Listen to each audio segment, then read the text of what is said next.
आणि तुझ्याच सवयी कंकण बायको करून आली त्याच वेळेस या जिजूरगावाला मी काय पाय लावी तोपर्यंत काय पांढरं कावळं असेल त्या ठिकाणी मी निघून जाणार. माणसाला सुद्धा देवाची विनंती करते कशी देवा असं तुम्ही वेडा वाकडा विचार करू नका. हो माझा गड जेजुरी तुम्ही सोडू नका. माझा गड सारा जुना झाल्याशिवाय राहणार नाही.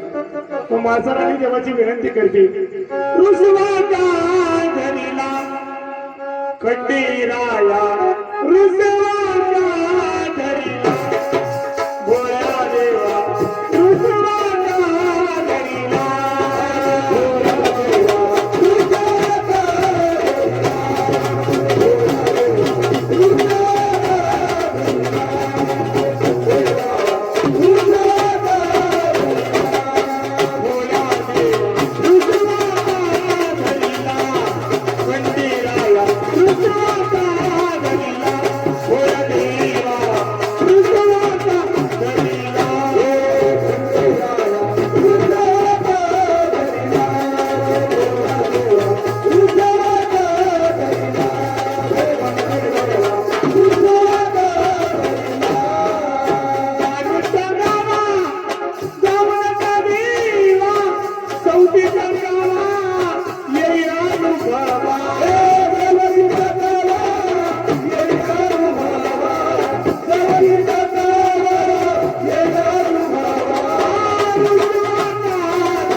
देवा पहिल्यांदा आल ते परत यायचं कारण काय?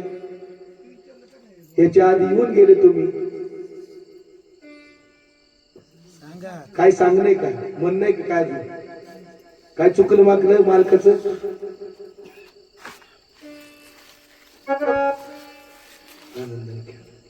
जाऊ द्या आनंदाने जाऊ द्या सोडा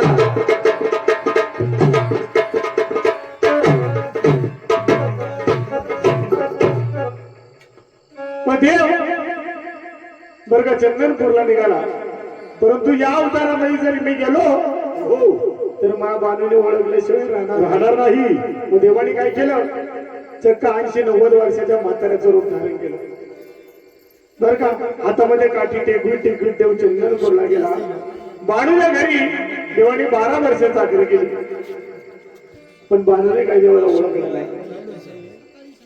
मग 12 वर्षानंतर बर का बिरोबाचा ओरस आला होता.